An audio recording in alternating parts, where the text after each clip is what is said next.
Bom, nesse vídeo eu vou refletir aqui sobre o valor das casas, dos imóveis aqui em Portugal.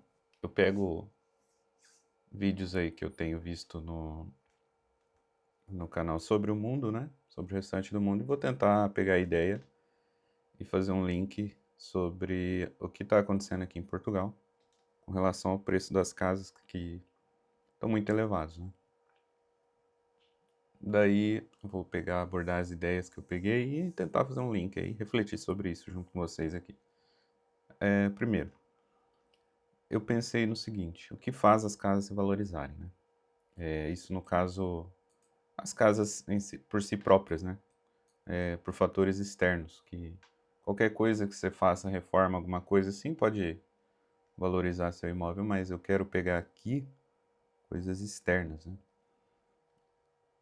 Perguntei aqui ao Grok, a AI, e pega e cita cinco elementos aí, cinco coisas que podem fazer sua casa valorizar, que sejam fatores externos, né? Desenvolvimento da vizinhança, esse é válido. Se você faz uma casa no meio do nada, depois de um tempo ali começa a surgir comércios, escolas, hospitais, essas coisas, vai valorizar a tua casa. Melhoria na infraestrutura também, por exemplo, se tua casa está num meio que a princípio pode parecer rural, mesmo que seja urbano, mas sabe, aquela estradinha ruim, aquela rua sem saída, aquela... Aí começa a ter alguma infraestrutura, se, por exemplo, tiver transporte público muito próximo e antes não tinha, serviços como a internet também, não é? Outra coisa que é o que já tem ali como desenvolvimento da vizinhança, a infraestrutura também, acho que também parte ali de hospitais, polícia, né? Que aumenta a segurança, bombeiro, essas coisas que estejam próximos, né? Escolas também, isso aí faz parte da infraestrutura da cidade, né? E também entrou ali como vizinhança. Segurança local, que eu já falei agora, né? Tem bairros que é mais perigoso, tem bairros que nem tanto, né? Aumento da demanda de mercado, isso a gente vai falar aqui mais para frente. Crescimento populacional, interesse por imóveis na região. Uma coisa que eu posso fazer aqui já um link com Portugal é que existe um aumento da demanda aqui, não é pouco. Portugal, por exemplo, tinha aí a volta dos 10 milhões de habitantes, entrou 1 milhão ou mais de turistas aí nos últimos anos. Acredito que em 2 anos ou 3, não sei. Então, 10% da população é um aumento muito significativo, né? E com isso, aumenta a demanda. Então, é uma das coisas. Valorização ambiental também, isso é coisas que podem ser pelos órgãos públicos, né? Presença de áreas verdes, aqui alguma área que seja protegida, parques e praças, né? Proximidade com rios, lagos ou mar, no meu caso aqui eu moro próximo da praia, aqui os imóveis aqui são muito valorizados, né? Isso aqui, se tiver bem cuidado, tiver turista, tiver interesse das pessoas com essa região, isso aumenta o valor. Outra coisa que eu vi por aí é discussão sobre ciclo de mercado de imóveis. E aí eu pergunto, né, se essa teoria desse ciclo, ela afirma prever o crash de 2007, a crise imobiliária de 2007, 2008? Se sim, está enganado. E aqui eu peguei um que aborda isso, que é o ciclo de 18 anos do Fred Harrison. Nele, eu peguei aqui um recorte que ele fala que isso aqui pega os crash, né?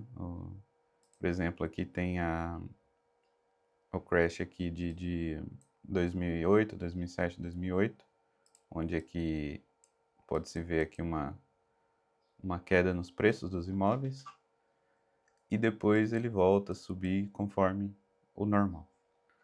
Se ele afirma pegar esse crash de 2008, por que eu digo que está errado? Porque simplesmente o crash de 2007 é um cisne negro, né? 2007, 2008. Aquilo ali não foi um ciclo normal, aquilo não foi uma variável normal, aquilo foi simplesmente uma corrente de eventos catastrófica causado por ganância, por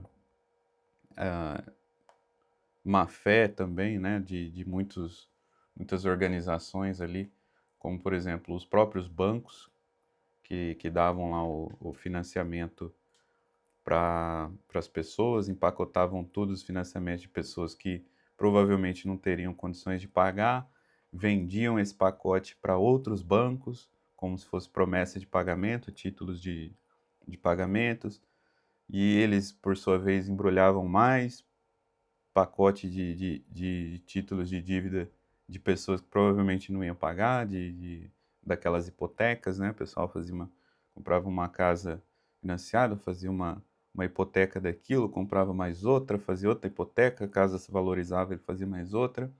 Pessoas que não tinham a mínima condições estavam comprando diversos imóveis através de empréstimos. E os bancos fingiram que nada ali era arriscado, empacotavam isso, esses títulos de dívida, e vendia para outros bancos. Isso aí é a crise do subprime, né?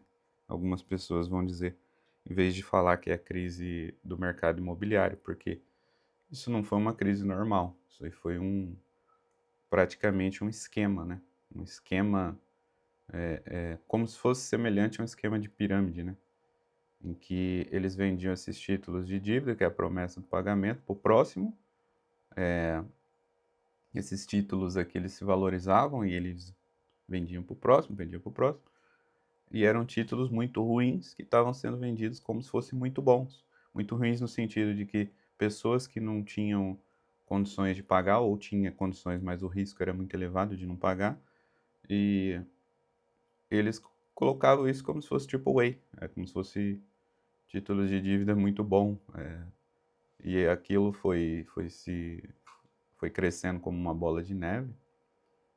Algumas pessoas lá, como acho que é o Michael, como é que é? Michael Burry. Michael Burry viu que o que estava acontecendo, apostou contra o mercado. Tem aquele filme muito bom lá que chama, em português, A Grande Aposta. Eu recomendo assistir, eu gostei daquele filme, assisti 2 vezes. E ele retrata muito bem esse cenário, explica muito bem para até leigos aí conseguir entender o que aconteceu ali. Por isso eu digo que não é uma crise normal de imobiliário. E se a teoria prevê essa crise, é porque ela está errada. Ou foi uma coincidência muito grande e a teoria está certa, mas ou ela está errada, porque não foi uma crise imobiliária em si. Ela atingiu o mercado imobiliário, mas ela tem raízes em outro setor, que é o setor bancário, o setor financeiro, que fez toda essa atrapalhada aí, inclusive com aval das agências de risco, né? Grandes agências de risco lá dos Estados Unidos fecharam os olhos ou, né, tiveram aí um incentivo para classificar essas dívidas como boas, por muito tempo, inclusive. Você assiste o filme lá que vocês vão perceber o que eu estou falando. Então, por isso, deixo aqui meu veredito, que até que prove o contrário, se essas teorias disserem que prevê esse crash ou outros, né, parecido com esse, é porque ela está errada. Outra coisa que pode mexer com o preço dos imóveis é inflação e reduflação. Eu já ouvi isso falar em inglês num outro vídeo que chama Shrinkflation, né? E eu tava tentando lembrar onde é que eu escutei esse termo, e foi no canal do Fernando Urrich, acho que é Fernando Urrich mesmo, o canal dele. Ele fala reduflação, eu aprendi, a primeira vez que eu vi esse termo foi lá.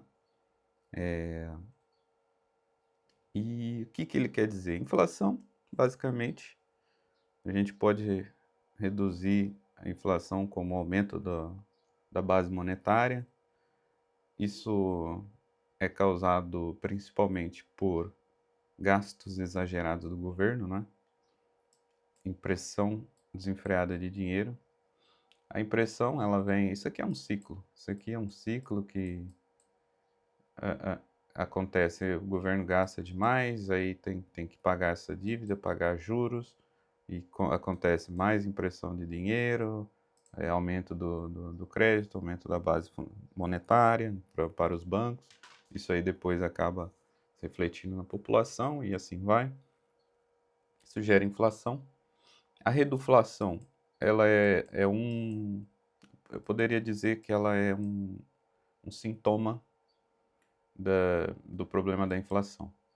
A inflação pode gerar reduflação ou não. Isso depende das empresas. A reduflação quer dizer que as empresas e os produtos estão ficando menor à medida que os preços se mantêm os mesmos ou até aumentam menos. A gente poderia falar, por exemplo, o saquinho de batata frita que você comprava no supermercado. Antigamente ele tinha lá um peso tal e um preço X. Agora você paga o preço X, mas o peso dele já não é tal, é menos. Vem menos batata lá.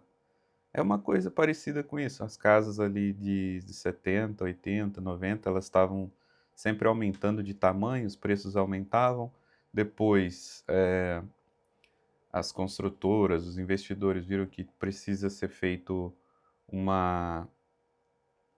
como que se diz? Um melhor aproveitamento do espaço, já que não há tanto espaço assim, uma demanda muito grande, para não ficar tão difícil vender os imóveis por estar tão caro, tem que se reduzir o tamanho, e os preços se mantêm ou mesmo ou diminuem um pouco. É uma das estratégias, é a reduflação, você reduzir o tamanho do produto para manter o preço ou não elevar tanto o preço dele. É uma das coisas, não vou também prolongar tanto aqui, mas ok. Fui em outro canal no YouTube, no outro Economistas, que explica isso, o Money Macro. Ele aborda, esse foi o estopim para que eu fizesse esse vídeo. Ele aborda, só antes, deixa eu aproveitar e fazer um link sobre reduflação e o que está acontecendo aqui em Portugal. E acontece em outros países, como eu sei que acontece em Londres, eu sei que acontece na Coreia, lá em Seul e vários outros centros metropolitanos, outros países que têm uma demanda muito alta por imóveis. Acontece que antes você alugava uma casa, agora você já não aluga mais uma casa que não tem dinheiro, você aluga um quarto, que é o meu caso aqui. Em alguns casos você não tem dinheiro para alugar o quarto, você aluga a cama, ou em alguns casos, como acho que em Seul tem isso aí, que eu vi na TV e na internet, eles dividem em espacinhos bem pequenininhos. A cama, tipo, vamos supor, tem lá uma área grande e é dividida em vários espacinhos. É como se você morasse num pequeno armário. Só tem a cama ali e só cabe você ali, entendeu? Só você e a cama e talvez uma mochila, alguma coisa. Tem sido feito isso. Isso aí também também posso classificar isso aí como reduflação no mercado de arrendamento, né? No mercado de aluguel de imóveis. Antes você alugava um imóvel inteiro, você passa a alugar um quarto, aí você passa a alugar a cama. Tem gente que aqui em Portugal, por exemplo, mora num quarto, mas ele aluga a cama. Aquela cama é dele, a outra cama do lado é de outra pessoa, a outra cama do outro lado é de outra, ou os beliches, etc e tal. São como hostels. E aí você vai ver de melhor para pior. Você vai ver quartos aqui que você aluga o quarto todo para você tá sozinho nele. Você vai ver quartos que tem duas camas, você vai ver que tem três, você vai ver que tem quatro, você vai ver que tem cinco, seis, sete, oito, e por aí vai, e até casos extremos aí de até uma insalubridade, que é um caso extremo aí que eu acho desumano, né? Que moram 10 ou mais pessoas num quarto só, aí já é uma exploração total. E por aí vai. É um dos casos aqui que você pode ver tanto aqui em Portugal como você pode ver em outros sítios. Aqui, principalmente quem é imigrante e não fala português, não tem condições de pesquisar muito bem, vai acabar morando em situações dessas. Né? Vai acabar em situações dessas. Ou às vezes até tráfico de pessoas. É um outro caso aqui que eu não conheço bem, mas sei que existe por aqui. Pegando agora a explicação do Money Macro, ele classifica no vídeo que eu vi dele em três grandes partes aqui, que seria Construction Failure, seria basicamente não está sendo construída uma quantidade significativa de casas para a quantidade para a demanda, a especulação excessiva, ele também aborda, e a financeirização da casa, né? Situação, modalidades financeiras que você tem para poder comprar uma casa, as taxas e tal. E vamos lá. Eu recortei esse slide do vídeo dele, Money Macro. A parte interessante que eu vi lá, ele pegou esses três países aqui, Austrália, Estados Unidos, Canadá, e pegou traçou aqui uma linha de média de casas por pessoa, que é a quantidade de casas que tem disponível por pessoa, vem decaindo, ou seja, por mais que você construa, está sempre a construir, a quantidade de pessoas está sempre a aumentar, e algumas casas acabam ficando desocupadas em lugares que acaba não tendo interesse da população de morar lá, e elas acabam migrando para centros urbanos maiores. É um dos efeitos que tem para isso também, que ele explica melhor lá, até recomendo ver o vídeo. Está em inglês, mas eu acho que tá fácil de entender. Acho que também tem lá a tradução, lá a legenda. Aqui, traduzindo aqui, ele trata a casa como bem de consumo, que a casa é um bem de consumo, você vai morar nela, você vai usar ela, né? E ela se degrada com o tempo, né? Ela tem um custo, ela tem custo de manutenção e tudo, e degrada, né? Ela vai sendo consumida com o tempo. Ele trata a casa como isso, né? É um dos jeitos de você tratar a casa. O segundo jeito é você tratar ela como investimento ou especulação. Você pode comprar uma casa,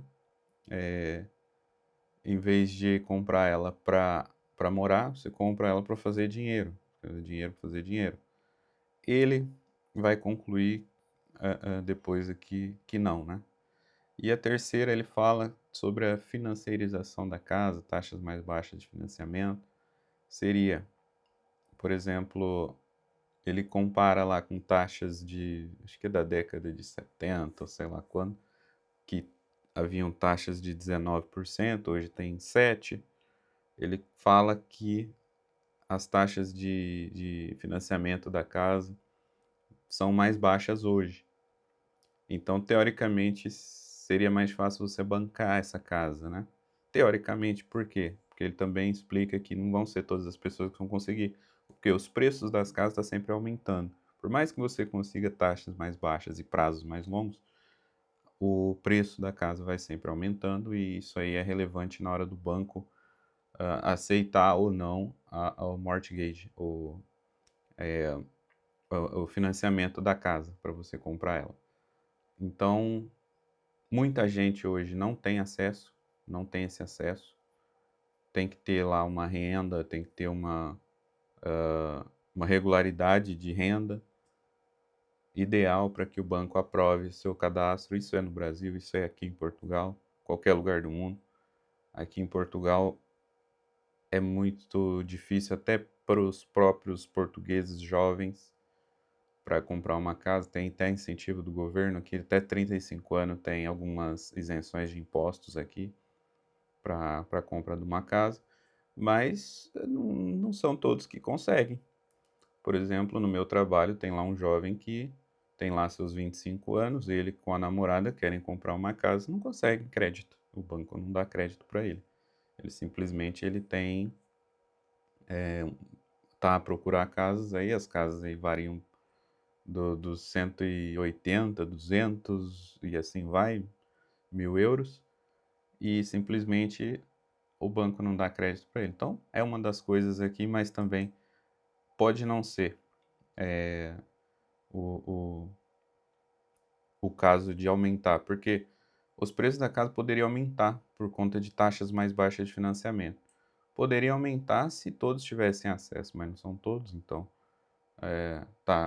tem a dificuldade, você tenta lá comprar, não consegue. Se todo mundo conseguisse comprar a casa, com certeza, venderia mais casa, a demanda estaria maior, o preço ia subir, porque ia consumir toda a oferta.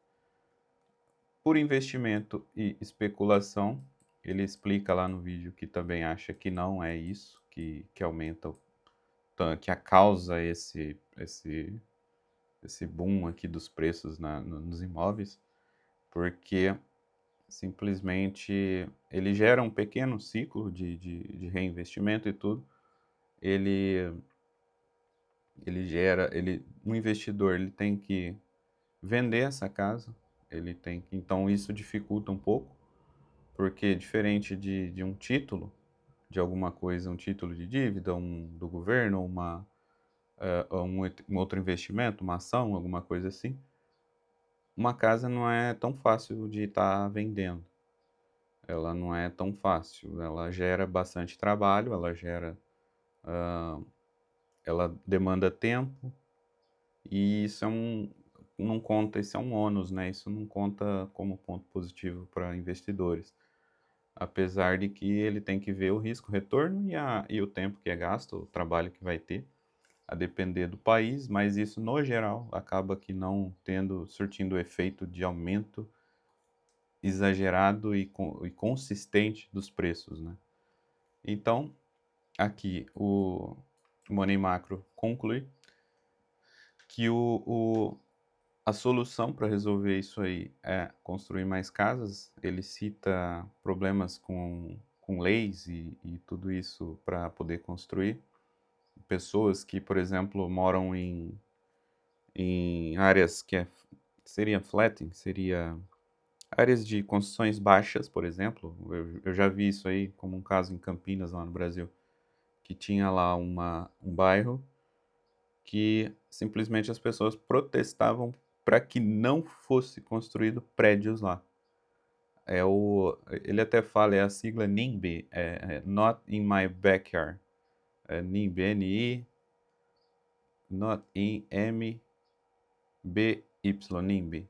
Not in my backyard. Não na minha, não no nos fundos da minha casa, né? Não na minha garagem. Não querem que construam aqui na vizinhança prédios, essas coisas. Por quê?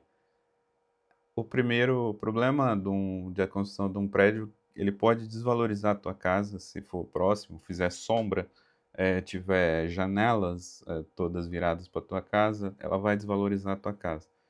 O segundo problema é o trânsito, a infraestrutura vai consumir mais água, mais eletricidade, vai consumir mais da via, vai causar trânsito ali na região. Então, vai trazer outros problemas também, vai ter mais problemas de acidente, mais crime, mais algumas outras coisas. Então, isso acaba que fazendo com que pessoas, a própria população, lute contra a construção de mais residências à beira ali das casas deles. É uma das coisas que é citada. Eu posso citar que aqui em Portugal, não sei se isso acontece, no Brasil acontece. Aqui não sei se acontece, mas é provável que sim, em tal menor ou maior grau, não sei.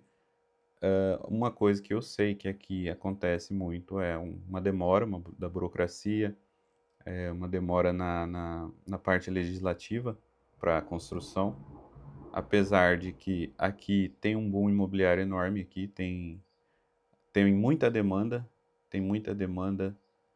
Você pega um país, por exemplo, um país pequeno, que é praticamente do tamanho de São Paulo, ou ou menor, né, em questão populacional, a grande São Paulo, e você de repente enfia lá mais, aumenta 10% a população.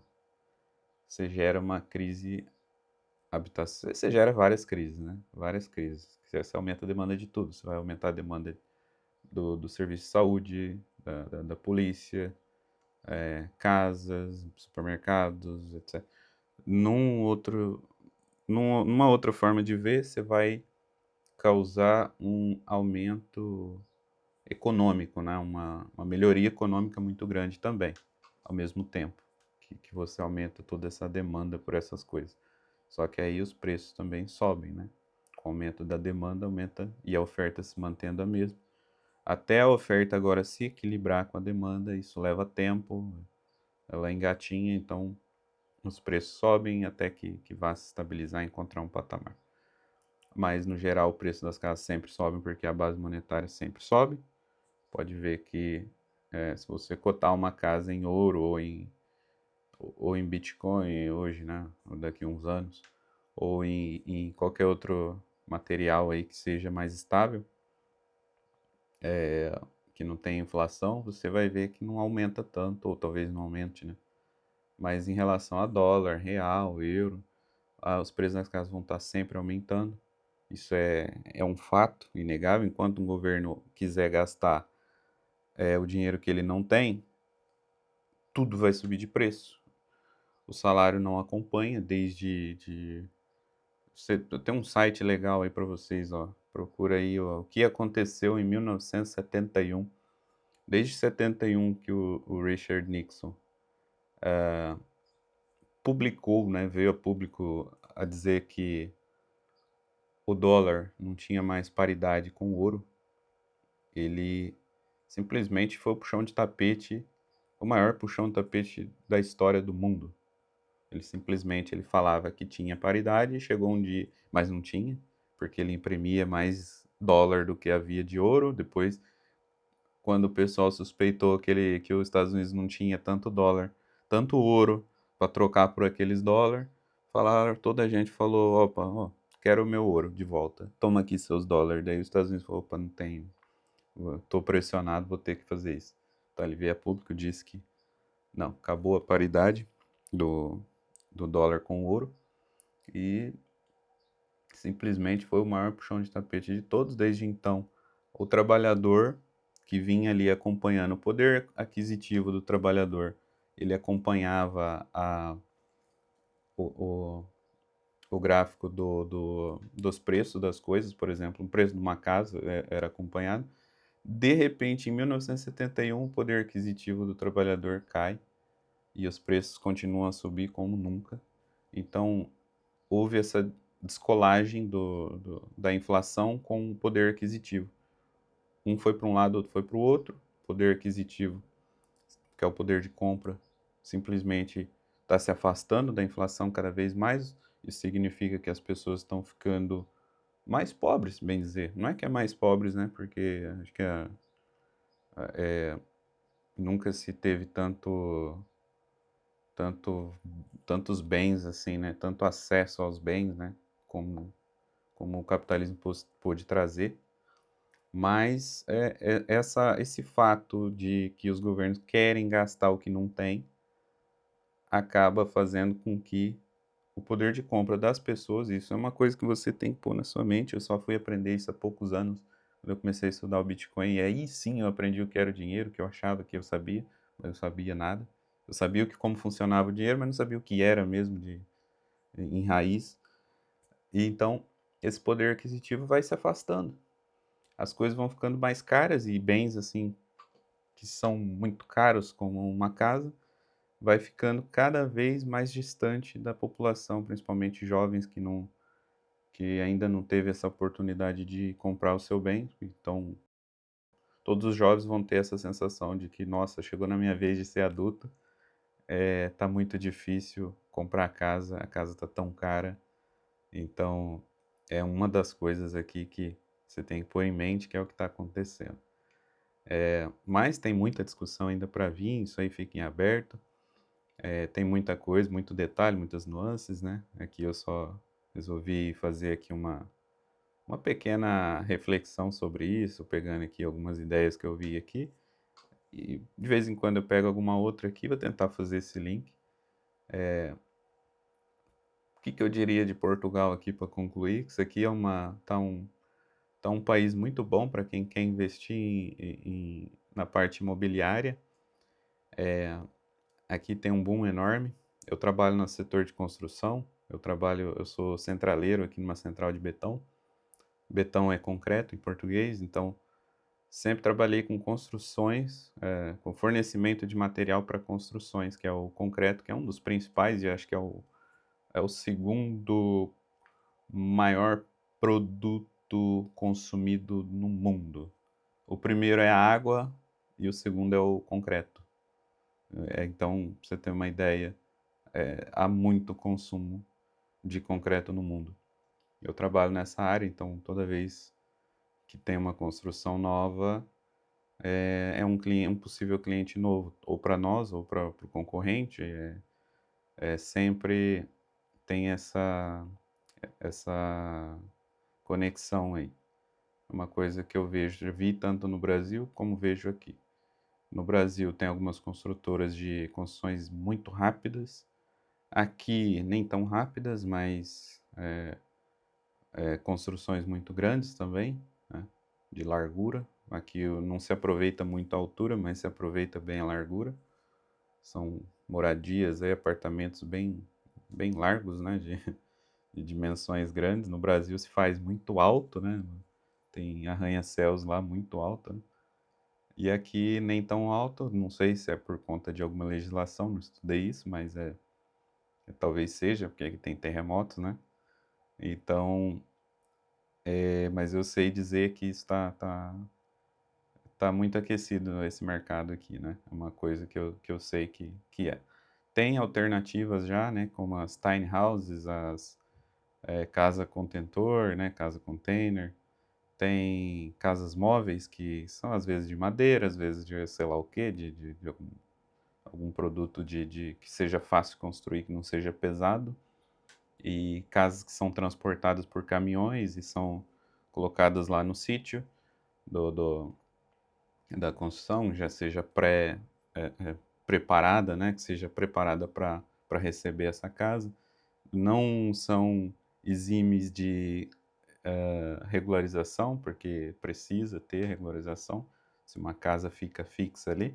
A casa que não é fixa são os motorhomes, que é uma das alternativas. Tem um canal 2 em Portugal aqui que resolveram, né, fazer essa trip, essa experiência de viver no motorhome aí, já há um tempo aí, já acho que mais de um ano ou um ano. E às vezes eles falam sobre isso, tem vídeos específicos sobre isso no canal dele. Tem muitos outros aqui. Tem as autocaravanas. Motorhome é autocaravana, que é aquele que é a casa que você dirige, é, por exemplo, uma van, um ônibus, alguma coisa assim que você mora dentro. E tem as caravanas, que são os, é, os reboques, né? Você precisa de um carro ou um caminhão para puxar e a casa fica atrás como se fosse um reboque. Tem esses modos também de vida aqui, são alternativas. Tiny house tá muito na moda, talvez futuramente casas impressas por impressoras, né? Talvez, não sei. O mercado ele é promissor. O mercado aquecido, todo mercado quando ele está aquecido ele é promissor de novas ideias, novas soluções, né? Então quem estiver estudando isso, tiver ideias aqui, Portugal é um dos países mais promissores nesse quesito, porque a demanda aqui é muito alta. Por que que eu falo que ela é muito alta? Enquanto houver pessoas alugando quartos num lugar, alugando camas, morando em situações de assim, de desumanidade ou situações de desconforto, nem que seja mínimo, que esteja dividindo casa, mas tenha em mente que quer uma casa própria, ou esteja morando com os pais. Todo lugar que é assim é um lugar que tem um potencial para o setor imobiliário muito grande. Então, aí só vai depender de leis, vai depender do governo, como que o governo vai gerir isso daí, porque também é uma coisa muito importante, que é o que que você vai destruir para poder construir casas, né? Porque não tem como você construir casas sem destruir alguma coisa, né? Provavelmente alguma área ambiental, provavelmente alguma área rural, né? Alguma plantação, alguma coisa assim. No Brasil é muita. Eu vi muitos canaviais dando lugar a prédios. Então é uma das coisas assim. Alguns são terrenos mesmo que são urbanos já há muito tempo e simplesmente estão parados, mas alguns realmente são infraestruturas novas, né? Então, meu vídeo fica por aqui, já tá longo já, de mais de 30 minutos, já 35. Mas a reflexão fica aberta, eu queria saber de vocês aí, se tem alguma dúvida ou tem alguma ideia, pode deixar aí nos comentários e eu fico por aqui. Valeu!